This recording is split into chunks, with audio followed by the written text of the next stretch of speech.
জন্য।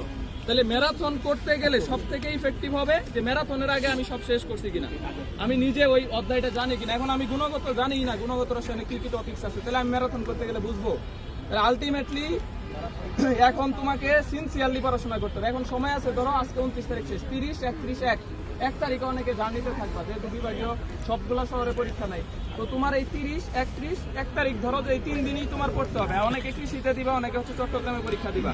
তাহলে আজকে থেকে ইংরেজিতে আগে যেতে হবে। ইংরেজিতে অনেকে দেখবা হচ্ছে 10-এ যদি 8 তুলে ফেলতে পারো কৃষিতে, আর ওইখানে অন্তত 15টা মার্ক যদি তুলে আসতে পারো, তুমি শিওর দিব যে তুমি চান্স পাবা।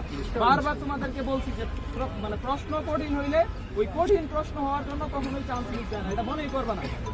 প্রশ্ন কঠিন হয়েছে দেখে চান্স মিস যায়, এটা কোনো কথা হলো? তুই যেটা পারার দরকার ওটা পায়, মানে যেই কনসেপ্ট গুলা থেকে আসছে, শর্ট সিলেবাস থেকে যেগুলো আসছে, বা যেই জিনিসগুলো আমি একদম ইম্পর্টেন্ট সবাই পারবে আমি পারতেছি না, ওই জিনিসগুলো করে আসলে অ্যান্সার হয়ে যাবে, চান্স হয়ে যাবে। চান্স পাওয়ার জন্য পারা প্রশ্ন ভুল না করলেই চান্স হবে। এখানে কঠিন জিনিসের জন্য কখনোই চান্স মিস যায় না। এটা কেউ বললে আমি তর্ক করতে রাজি আছি। কঠিন প্রশ্ন যদি 2-4টা পাইরা যাও, তখন তোমার পজিশন টপে চলে যাবে। কিন্তু চান্স পাওয়ার জন্য শর্ট বা কমন টপিক্সের যা যা আছে এটা পাইরা আসলেই হবে, ঠিক আছে? ম্যারাথনগুলা শেষ করবা। দেন হচ্ছে তোমাদের এই যে ফুল সিলেবাসটা আমরা গুছিয়ে দিতেছি, দেন সাথে ইংরেজি, এই দুইটার এখন গুরুত্ব দিতে হবে। এখন কৃষিতে হইতে পারে ফুল সিলেবাস থেকে একটাও দেয় নাই, তারপরে তোমাকে প্রিপারেশন নিয়ে যেতে হবে। দেখো জাহাঙ্গীরনগরে কোনো ইয়ারে দেয় না, এই 25-26 সেশনে এসে ফুল থেকে দিচ্ছে, এর আগে কোনো ইয়ারে ফুল থেকে একটাও দেয় নাই। তো আলটিমেটলি এখন ঢাকা ভার্সিটিতেও ফুল থেকে দিছে, জগন্নাথে 8টা না 9টা দিছে। তো আলটিমেটলি এই জিনিসগুলো পড়তে হবে। ধরো এবার আজকেও কোনো শিফটে মনে হয় 10টার মতো চলে আসছে ফুল সিলেবাস থেকে। যদি ফুল সিলেবাস থেকে আসে, ওইখানে যদি আমি অন্তত 7টা বাইরে যাই, তাহলে আমি আগে গেছি, তাহলে আমার চান্স হয়ে যাবে। বাকি শর্ট অন্যরা যা পারবে আমিও তাই পারবো, তাহলে আমার স্ট্রেংথ হবে এই যে জিনিসগুলো অন্যরা পারবে না। বিশেষ করে এবার অ্যাডমিশন পিরিয়ড খুবই কম ছিল, তো এই অল্প সময়ের মধ্যে মোটামুটি প্রিপারেশন গুছায় এখন আলটিমেটলি হচ্ছে তোমাদের এই পরীক্ষাগুলো দিতে হবে। এখন আমাদের টোটালি সিনসিয়ারিটির সময়, মানে পরিচয় দেওয়ার সময়।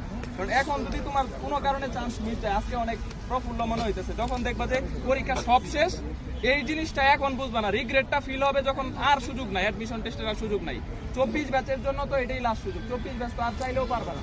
তো যখন দেখবা যে আর সুযোগই নাই, গুচ্ছ পর্যন্ত তোমার ওয়েট করতেছে, গুচ্ছতেও যদি কোনো কারণে রিস্ক হয়ে যায়, না হয়, তখন দেখবা যে খুবই লো ফিল হবে।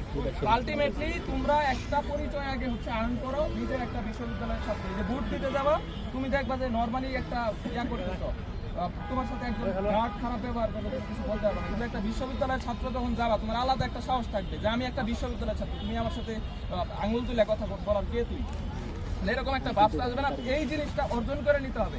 বিশ্ববিদ্যালয়ের এই যে ইয়াটুকু তোমাদের হচ্ছে